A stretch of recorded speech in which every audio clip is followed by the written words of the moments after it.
This is the VoiceOver Marketing Podcast, episode number 68. Oh, geez. Hey there, this is Steve Stansel from South Florida, and you're listening to the VoiceOver Marketing Podcast with John Melly. Pretty cool, huh? Hey there, it's John. How are you? Thanks for spending some time with me today. I do appreciate it, and Happy New Year. Man, I have missed doing podcast episodes. It has, last fall, the last quarter of 2018 was crazy. I, fortunately, had a lot of projects, voiceover projects and production projects come in, and I received voice messages, I received questions, I received emails, and I apologize. I wanted to get this episode out sooner, but I just couldn't. I had clients who needed their stuff, and I'm still working through a bunch of it, but I had ideas after ideas that I wanted to share with you, and now I'm putting my publishing calendar for the year together, both for the podcast and for voiceoverathlete.com, and I've got some other things that I'm working on, having fun with. But man, I have so much I wanted to share with you. So this is going to be an episode of kind of catch up and answering some Q&A, and also congratulating listeners who have sent me some email and feedback from coaching and some successes and victories and people just getting started and all that kind of stuff. But I want to tell you that I have a public service announcement for my fellow voiceover and production people. And please learn from my experience. Some of the projects that I've been working on have been in producing programs for audiologists, people who work with people who have hearing loss. And as I was talking with these people, these doctors of audiology, it's fascinating. I started to, pardon the pun, it's not intended, but I guess I'll go with it anyway, listen very carefully to what they were saying. And I thought, you know what? I need to get my hearing checked. I've been at this game a long time. I have sat in a studio with loud music, loud sound effects. Sometimes the louder the better. I almost wanted to feel the music. Headphones on during recording sessions. Sometimes I hardly ever use headphones anymore, just because I think you get a better performance when you don't use headphones. But if I'm online with somebody down the other end and they're coaching me remotely or giving me notes on how they want a performance, I have to have the headphones on so I can hear them. At any rate, I'm also a drummer. And I've also been known to go to the gun range on occasion. And I have been in marching bands with loud drum lines behind us. I've played in bands for since I was in elementary school, all the way up through college, in small band rooms, enclosed spaces, etc. And Johnny Boy here has a hearing loss. And I am giving you my little pitch to protect your hearing, because I am the proud owner of a couple of hearing devices. This was a tough pill for me to swallow, I'll be honest with you, never mind the financial cost. But there are ways to figure it out. And if it's important, I've always said this, if it's important enough for you, you find a way.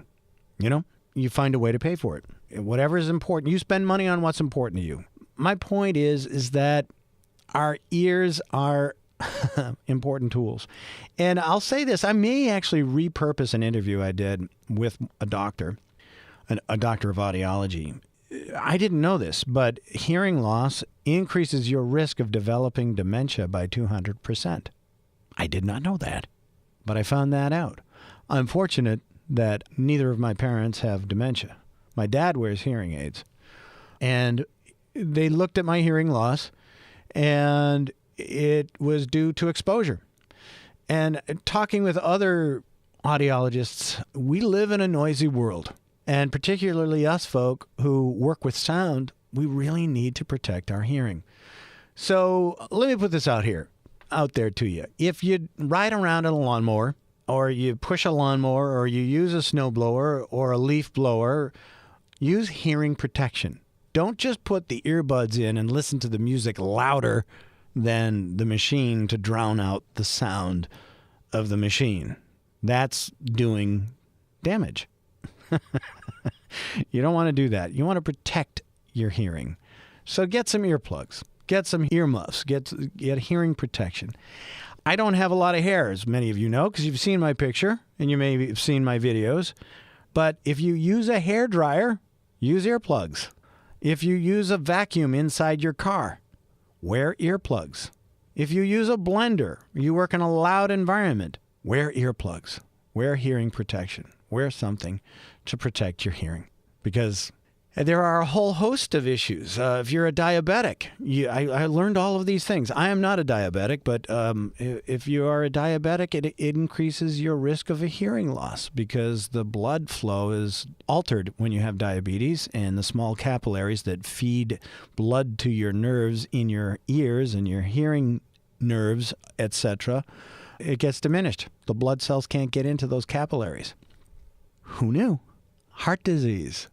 All of these things are all tied in with hearing loss. And it's one of the things, I guess this is a little self-serving, but it's one of those things that I talk about in the VoiceOver Athlete all the time, is that everything matters. Everything is connected. You are an athlete. You use your body to perform your job. And so get your hearing checked. If you're thinking about it, I was embarrassed. I was afraid. I work in a radio station, and there's this expectation, whether or not it's spoken or not, or what something that I put upon myself was like, are they going to question my ability to do my job because I have diminished hearing? I don't now, because I have these nifty doohickeys that I stick in my ear every day. Yeah, that's been going on too. I've been having my own little emotional struggles about this, and I felt, I was disappointed in myself. If I had only paid attention, if I'd only taken better care of my hearing, if I had only worn hearing protection, if I had listened to the music a little more softly. As somebody said, but you enjoyed all of that. And I said, yeah, I did. I do. I play the drums. And I always wore hearing protection playing the drums. But there was some regret. But I have had to get over that because I need to take care of myself. And I was a little afraid to go to family functions with these. My wife obviously knows I have hearing loss or hearing. I wear hearing devices now, hearing aids. They're pretty amazing. I guess I'll take a picture of my hearing devices and put them on this episode's show notes. I have a prescription, and it took a while for them to bring the prescription up to the full prescription. They didn't just set it at, 100% and have me wear them. It would have been overwhelming for my brain, literally. So what they did was they figured out where it needed to be eventually to get it back to quote-unquote normal hearing. And I don't have the time to go into what normal hearing is in this episode because there's a whole bunch of other things I want to talk about. What they did was they said, here's where you need to be. Here's where we're going to start you. And you're going to come in every couple of weeks. We're going to see how you're doing. We want you to tell us what's happening, what your thoughts and experiences have been like wearing these. We want you to wear them 12 to 15 hours a day to get the maximum benefit. And then they slowly increased all the different parameters until it got to my full prescription, which happened early December. And it was moving along, and I actually had them back it down. They wanted to move it faster, but it was going too much for me. Some of it was becoming too loud, and now I'm at a point where it's fine. I've adjusted to these, and I was talking with another audiologist, and they asked me how these were working out for me, and I said, I think I've gotten to a point where I don't even notice them because I got into the shower with them the other day, and they said, "Oh, that's a good sign." I said, yeah, they only got a little wet, but I figured I didn't even notice I had them on, so they must fit and feel natural at this point. And so they said, yeah, and I guess they can be underwater for 30 minutes or something like that, but why chance it? But they're pretty amazing things. They're Bluetooth. They sync to my smartphone. I can listen to audiobooks. Oh, I have such a cool audiobook that I want you to listen to. I'm going to tell it to you before I forget it. It's called The Stuff of Thought by Steven Pinker. Steven Pinker, The Stuff of Thought. It's on Audible. I'm not even going to put a link to it in the show notes because, whatever. I don't need the affiliate commission or anything like that. I mean, I'd love it, but I'm not even going to bother. Steven Pinker, The Stuff of Thought. If you want a deep dive on language and how important language is, and I'm kind of a nerd on this stuff because we work with words and scripts and all that kind of stuff, and we want to communicate ideas. This is really, if you want to geek out, this is an interesting book. The Stuff of Thought. He talks about, just to wet your whistle a little bit on this book, it starts off with the World Trade Center on 9/11 and the insurance policy on whether or not the person who held the insurance policy was going to get $3.5 billion in insurance or $7 billion in insurance. And it all came down to how the word event was defined. And just to give you an idea, event, the 9/11 event, the events of 9/11, when the World Trade Center towers came down, was it 2 events or 1 event? It all hinged on, $3.5 billion hinged on how one word was defined. So if you want to do a deep dive, The Stuff of Thought by Steven Pinker. Really cool. Anyway, getting back to the hearing aids. I can listen to audiobooks with my hearing aids. That's where I was with that. So my advice is get your hearing checked. My wife Ann, when she would be in another room, I'd be like, what? Huh? And at one point she said, I didn't know you couldn't hear me. I just thought you weren't paying attention. And that really struck a chord with me. It didn't hurt me. I just felt badly because she's such a patient woman in many ways because she's living with me. And folks, let's face it, I'm not right in the head, okay? I can be difficult. And in many ways, I can be very easy to live with, too. I'm pretty chill. But whenever she said, I just didn't think you were paying attention to me, I was like, oh. And when I first had them, the first meal when we were having dinner, we sit at the dining room table and we have dinner. And during that first meal, she said to me, you're speaking so much more quietly than you have in the past. I said, really? And I was telling the doctor about it, and he said, well, yeah, you're not yelling in order to hear yourself. So if you have, let me ask this question. Are you watching television or are you reading television? Because I was putting subtitles on. Because I was like, it's just the new TVs. They have such small speakers. You rationalize all this stuff. And, I was putting the subtitles on, and I was thinking, it's British television. They have the accents. I can't really, I need the help. Really? I don't use the subtitles anymore. Your environment plays into it. So if these things are happening with you, get your hearing checked and protect your hearing wherever you can. I use a NutriBullet to make smoothies in the morning. I put on hearing protection when I use the NutriBullet or the blender or anything like that. I love to work in the yard. If I use a leaf blower or a lawnmower or a snow blower, I'm wearing hearing protection. I'm repeating myself. But anyway, consider it a public service announcement and a true confession. So the reaction, I told you I was being self-conscious and feeling kind of bad about this whole thing and beating myself up, which I love to do. Actually, I don't love to do it, but I'm really good at it. You know what I mean? You're a voiceover person. You get it. It's all subjective, and you're your harshest critic, right? Yeah, I know. I get it. I get you. You get me, too. Anywho, which is why we get along so well. So what was the reaction? Well, one person saw them. So what are those? What are you doing? And I said, well, I've had my hearing tested, and I have a hearing loss. And they said, well, I'm really glad that hasn't happened to me yet. And I tried to turn the volume down on them, but I can't because they're a person and they don't have a volume control. Only they can control the volume. And I laughed and I was thinking to myself, oh, you think so? But yeah, you do. You do. I've noticed so many more things. But I'm not saying that to people like, hey, you've got a hearing loss. I mean, you don't want to be that guy. If anybody asked me, I would say, yeah, you may want to get your hearing checked. But the interesting thing is people are starting to ask questions about them. And nobody has questioned my ability to be able to do my job. In fact, it's made my editing different and easier. Whereas before I would rely on the graphic representation of the waveform in my editing software and notice things, and I would pick up on things and I would go looking for it. Now I hear it during the recording session and then I go back and find it and edit it and clean it up. And I'm noticing a lot of nuances. So that was one environment. The other thing was I was nervous was being in family situations.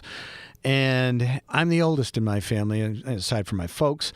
My dad's 82 and my mom just turned 78. Sorry, Ma, I shouldn't have said that. But, so I'm thrilled that they're still healthy. And, I mean, they're still driving. They're still living in their own home. They're still doing their thing. They're living their lives, and I'm very grateful for that. But I was thinking, I feel old. And I don't feel old, because I feel young. I feel very fit. But my hearing has taken a bit of a beating. And it was tough to admit that. And I'm still kind of reconciling myself with it. That takes time. But I have a tool, and it's made my life better. And so when I went up for Christmas, my birthday is right around Christmas. So I went to my parents' house and I said, I got something I need to share with you, to my mom. And she looked at me kind of concerned. And I'd been in the house for about an hour at that point. Nobody notices them. They're so small. And I pulled one out of my ear. I said, I got hearing aids. And you know what she said? She said, oh, good. I was hoping you'd at least get it tested. I was very concerned, something along the lines. I was very concerned given what you do with the headphones and the music and the speakers and the studio and all that you might have diminished hearing. And you don't want to go through what your father and I have gone through, because my dad, God love him, he has a hard time hearing. He had a virus in one of his ears and it diminished his hearing tremendously. And my mom would be yelling at him, you need to get your hearing checked. And it really does put a strain on a relationship. And so I was so surprised.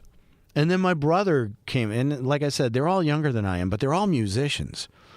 And this episode turned into something I didn't expect it to, which is fine. But, cards on the table. So my brother came up and said, hey, I noticed you have something behind your ears, because I was seated at the kids' table and he was at the grown-up table. And I'm there with my nieces and nephews giving them business and all that kind of stuff. And he was on the table behind me and he looked over and he saw them behind my ears. And so he came and he said, what's going on? So I told him. And then another brother came up and I told him. And then my sister, I saw her on my mom's birthday. She's a New Year's baby, so we celebrated it a little early. And it's a busy time in my family. We got 2 birthdays, New Year's and Christmas Eve, all within a 1-week period of time. And it's fun. It's a lot of driving. Then my sister said to me, I noticed that at Christmas. What's going on? How's it working for you? And I thought I was going to get razzed. I thought I was going to get given a hard time. And it was just the opposite. I was so surprised. And I'm grateful for that. And people at work have, I think pretty much everybody knows. My boss knows, colleagues know. Some of them noticed from behind because, like I said, I don't have a lot of hair, so it's not, I don't have hair hiding them. But some people don't know, and they haven't even noticed. And when I do tell them, they go, oh, my God, I had no idea. I can't even see them. So that was some of the stuff I was wrestling with. I had a lot of that going on, a lot of running around, getting to and from appointments, getting that all checked and everything. It was really kind of cool what they did. After they did the hearing test and after I got the hearing aids, they set them, and then after the first appointment, I think I had them for a week and a half or something like that, and I went back in, and they were able to stick these tiny little microphones inside my ears while I was wearing the hearing aids, and they would test them to make sure that what I was supposed to be hearing, that all the settings were accurate. And they would use the microphone to measure the sound and the frequency spectrum of the sound being put into my ear through the hearing devices. And they were able to measure that. And if they had to, recalibrate it. But it was really, this was like this fiber optic microphone. It's fascinating. Fascinating technology. And, I was talking with one of them. I said, I've got a whole studio full of rack space with rack component equipment to tweak and massage the sound in a way that I want to create it. And you've got essentially the same thing on two little tiny supercomputers that hang on the back of my ear and feed through a little speaker cable into a speaker that puts the sound right at my ears. And it's got a limiter, it's got an attenuator, it's got an EQ, it's fascinating. So anyway, that was that. Another thing that happened in early December was my wife and I adopted my brother's dog. We have now a beagle named Zoe. She is 11 years old, almost 12. And the reason we had to adopt her was because my nephew, who's 6, the poor guy, he's allergic to her. And it was very bittersweet. I hated the circumstances of having to do this because I just feel terrible that, my brother and his wife have to give up their dog that they've had ever since she was a puppy. She's a wonderful dog. And my nephew, who's known her his entire life, and he's very upset about it. And Ann and I discussed it for a long time. It wasn't a long time, but we talked about it in depth. And we said, you know what? We can give her a good home. And so in early December, we took her. It's been bittersweet. I feel terrible for my brother and his family because it's been difficult for them. But the consolation is, and I've been told this, is that they know that she's being well cared for. And so Zoe the Beagle is now in our home, and I have fallen in love with this dog. She is an absolute joy. My brother and his wife, they trained her beautifully. She's fun, she's obedient, she's energetic. She's going to be 12 in March, and she's still feisty as all get out. And she behaves and she listens and she loves to be outside. And when I walk in the back door every day, she's there wagging her tail and happy to see me and playful and all kinds of good stuff. And I just love to sit with her and pet her. And I think that's why they call me Mushmelly. Anyway, I talk a tough game, but deep down, I'm a softie. I'll admit it. But yeah, Zoe, I guess I'll put a picture of Zoe on the page too for this episode's show notes. So that's been my world. Work, health, and wellness with the dog. I'll tell you about some other things that have happened, some sad things that have happened, but some very good things that have happened too. But I'll save those for other episodes that are coming. So let's get to some interesting stuff here. I want to tell you about Andy Packard. Andy was a coaching client of mine last year, and on my birthday, by coincidence, Andy sent me an email, and I'm going to read you his email. And I'm going to pick it apart because there are a lot of lessons here. Here's the email. Hey, Mr. John, thank you for your guidance and time from our August coaching session. So this was back in August. It helped me understand what is feasible and where I should target my career beginning in voiceover. Now, this line is what it's all about. This next line is what it's all about. After 72 auditions, I landed my first audiobook. An incredible project and learning experience. And then he gives me a link to the audiobook. And Andy, I'm going to put a link to this audiobook on Audible in the show notes so people will be able to go download it. Hopefully you'll make some money off of that. And then after the link, he goes on to say, without you to point me north, I would still be fumbling along frustrated. Thank you again and happy holidays to you and the family. All the best, Andy Packard. And then his web address. And, you know, I didn't get a lot of physical presents on my birthday.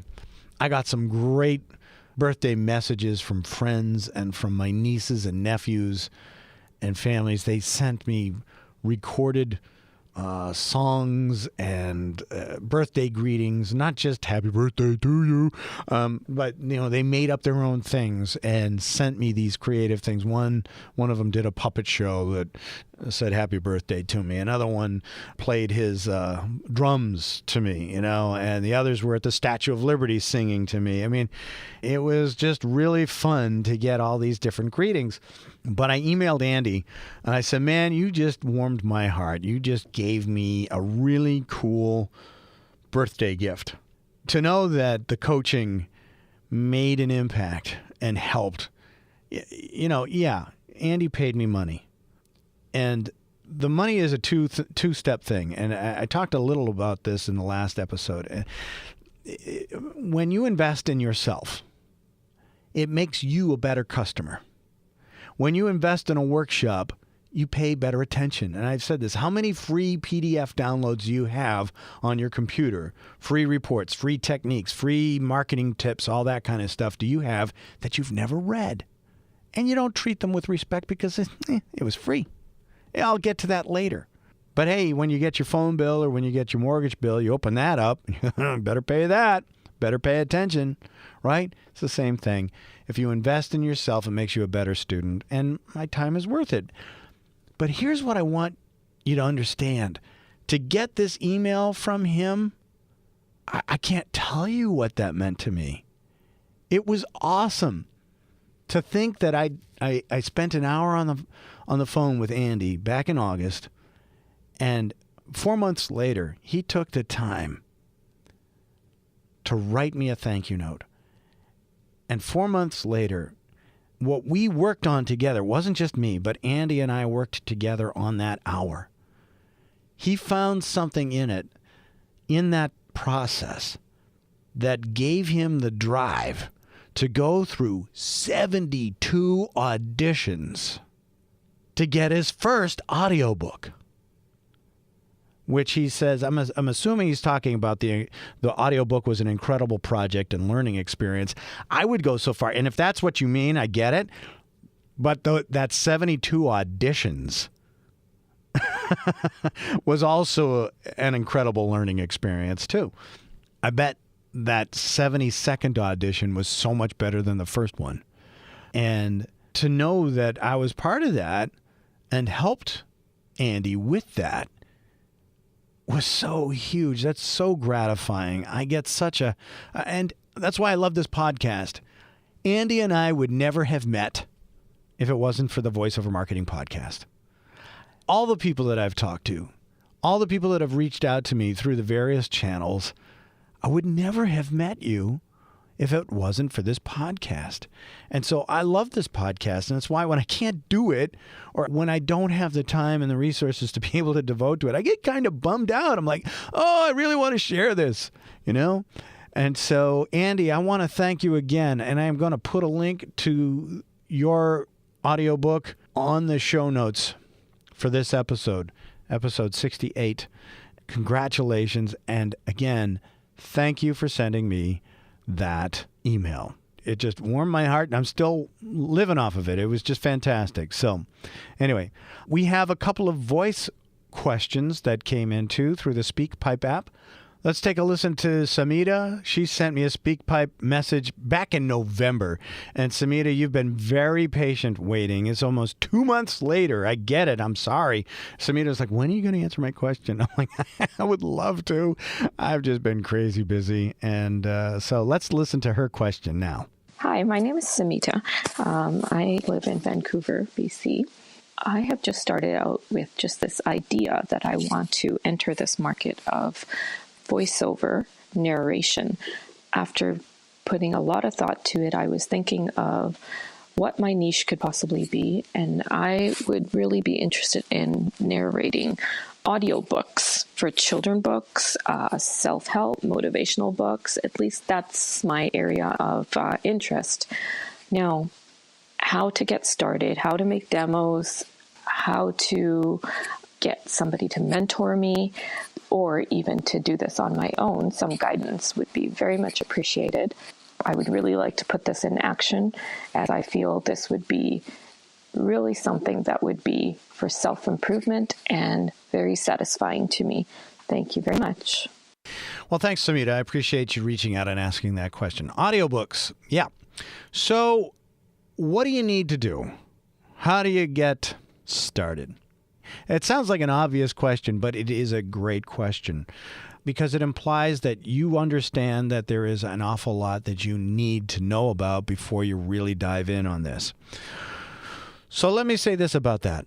You are going to need to, I'll go to square one, and this is true for any type of voiceover performance. It is a performance. So voiceover is voice acting, and I think Rodney Salisbury is the person who first said that to me years ago, and he's right. If you don't have any acting experience, I would find out about that. I would spend some time learning some acting, because if you're going to be doing children's books, there is a whole style and delivery for children's books, and it can be different than other types of audiobooks. You know, you wouldn't necessarily do a scientific journal the same way you would do a children's book, you know. Particularly if you've got sometimes you might be doing some character portrayal. You need to be able to do that. You need to be able to hold on to that character consistently throughout the book. Depending on the length of the book, that can be easier in some cases than in others. Children's books tend to be a little bit shorter, but if you've got some dialogue with a character in chapter 1, and then that character shows up again in chapter 7, and that's maybe an hour or so later in the audiobook, that's probably going to be 4 or 5 hours later in your recording session. Because I have found that my editing, when I've done audiobooks, that I'll spend that's probably more like an hour and a half to 2 hours in the recording session. It all depends on how fast you're moving through the material and how many retakes you're doing, obviously. But I've found that it's about 3 hours of editing for every 1 finished hour of audio. So the thing is you've got to remember how you portrayed that character at one point in the book, and then you portray it again later on in the book. And there may be a large amount of time between that character's appearances in the book, but it still needs to sound the same. The listener needs to know that, oh yeah, it's that character. We're back there. That can be challenging. And I would say that for a lot of fiction or any type of book that you're doing where you're doing roles. The other thing that you're going to learn is that in an audiobook, when you're voicing an emotion, you want the listener to feel the emotion being conveyed in the book through the story from the activities and actions of the various characters. You don't want to perform it in a way that feels the emotion for the listener. You want to create and deliver the story in a way that the listener feels the emotion. So if you're doing a scary part of the book, you don't want to sound like, and then I walked down the hallway and opened up the door, and then the goblin jumped out and scared me. You don't do it that way. You say, I walked down the door. It was quiet. The floor was creaking. I could hear my breath. I slowly turned the knob on the door. As it creaked open, the goblin... you get it.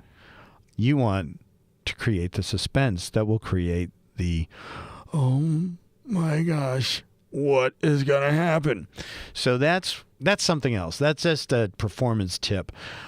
Here's what I would do, and I get no money whatsoever for making this recommendation. If you want to learn how to do audiobooks, you need to go sign up for Pat Fraley's audiobook workshop. And here's why. It's a 2-day event. It's a killer workshop. It's a little, it's more than what most workshops are. But here's the thing. If he's still doing it the same way he has in the past, you come out of there with a demo, an audiobook demo that you can use to promote yourself. So, Samita, I would do that. I would look into workshops on how to do audiobooks. It is a very specific genre. It is different from other types of voiceover. It's certainly different from commercial voiceover, movie trailer voiceover, promo voiceovers. It's different from video game voiceovers. It is its own thing. The other thing I'd tell you is that you better be ready for the long haul. And I mean that in terms of stamina for recording, because it goes on for hours. I work on primarily commercials and different types of short form audio. Short form meaning 3 minutes or less. And I extend it to 3 minutes because I do a lot of podcast intros and outros. And even then, those are 60 seconds or less. But to be generous, I'll go 3 minutes. That's a whole different ballgame than an audiobook. Audiobooks can take days to record, and if you're doing the editing yourself, and if you're not, then you're going to have to. There are things that you can do. If you're going to record audiobooks yourself and send it out to be edited, then you want to make sure that you are charging enough to be able to afford the outsourcing of the editing and still make money for your hours of recording in the studio. If you're going to just go and record the audio and let the producer edit, that's fine. You can calculate your talent fee. I will say this. You are probably going to need to get to a certain level of performance and demand before that happens, for you to be hired to go into a recording studio and lay the tracks down and leave and let somebody else do all the cleaning up and producing and all that kind of stuff. That's after you get to a place, and I'm not even there. That's not my forte. That's not my thing.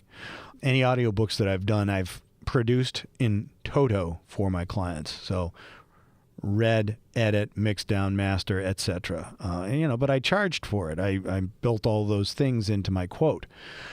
But I personally, it's not my thing.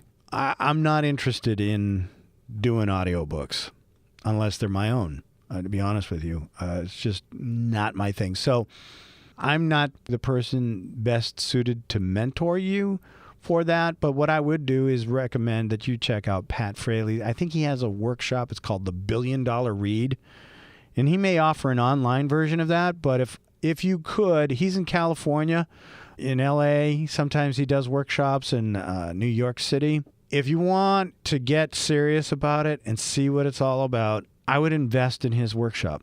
It is totally worth it. I've taken it, and it's helped me. I'll say this about Pat Fraley's workshops. I've taken them with and I will say this about workshops in general. Every workshop I've ever taken has more than paid for itself in what I've been able to take from it, and I've been able to monetize it and at least make my money back, if not more. And here's the thing. And people go, oh, I think it's like $1,200 to go to Pat's workshop. It might be because he gets other people in the industry. It's not just Pat. He's done awesome audiobooks himself, but he gets people like Scott Brick to come, big names, Hillary Huber, Stefan Rudnicki. I think he was at my workshop. Big names in the audiobook world to come in and do the workshops with you.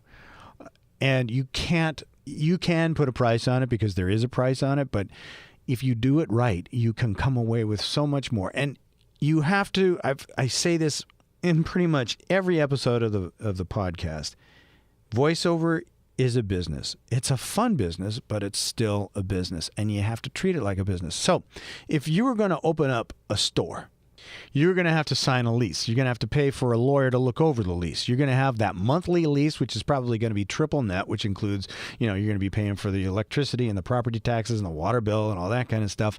You're going to have insurance. You're going to have inventory. You're going to have fixtures. You're going to have lights, phone, telecommunications, internet, whatever.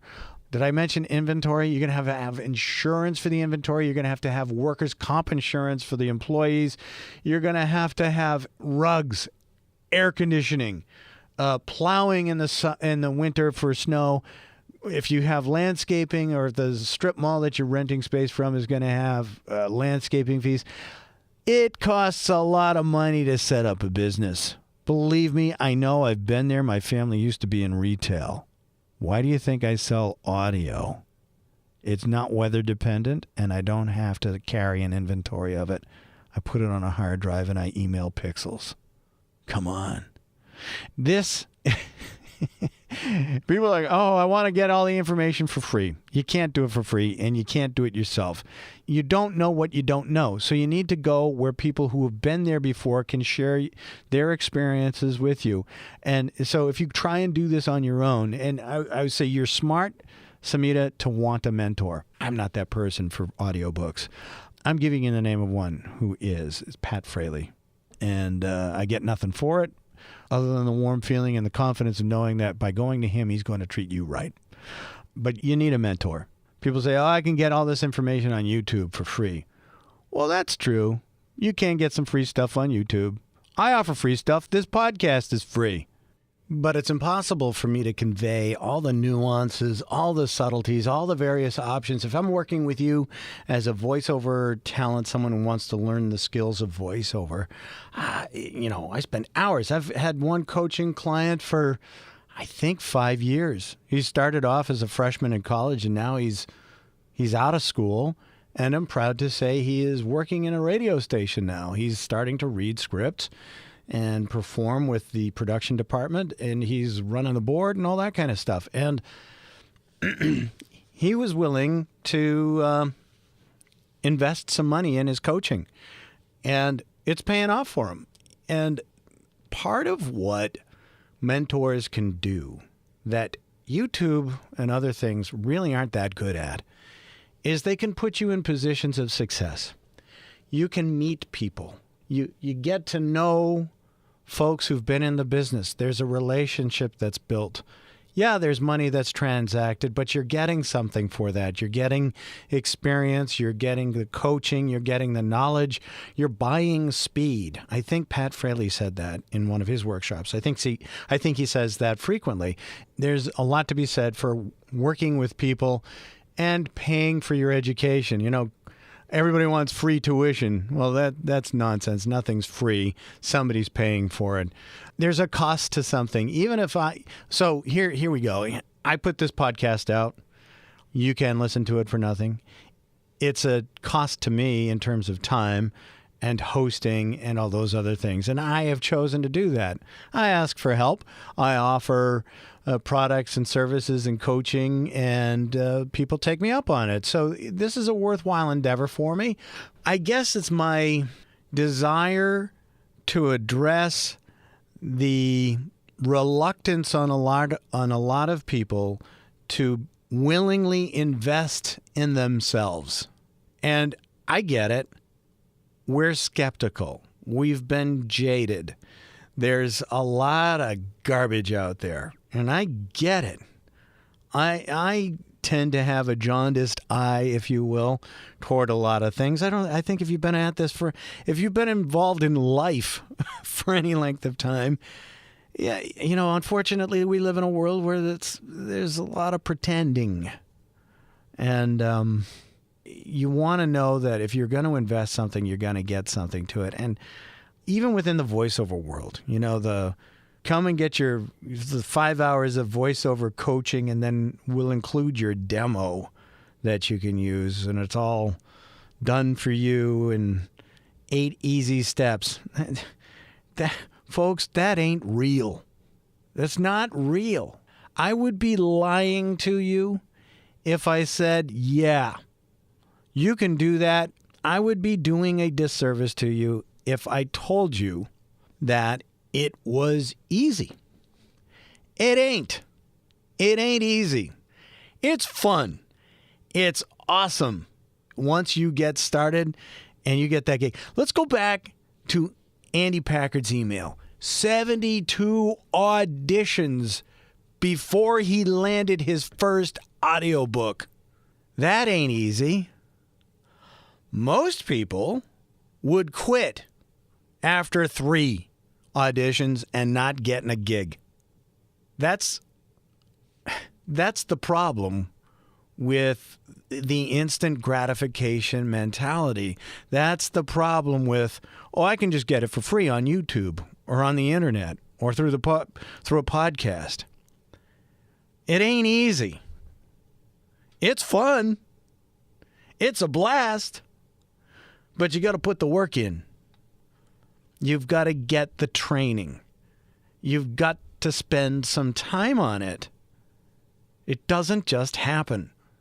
The professor of harsh reality, Dan Kennedy, my marketing mentor, would be proud of me if, he is the professor of harsh reality. I can't steal that from him, but I'll borrow it. But anybody who's been successful in voiceover or in any career understands that they've had to invest time in learning their craft, their trade.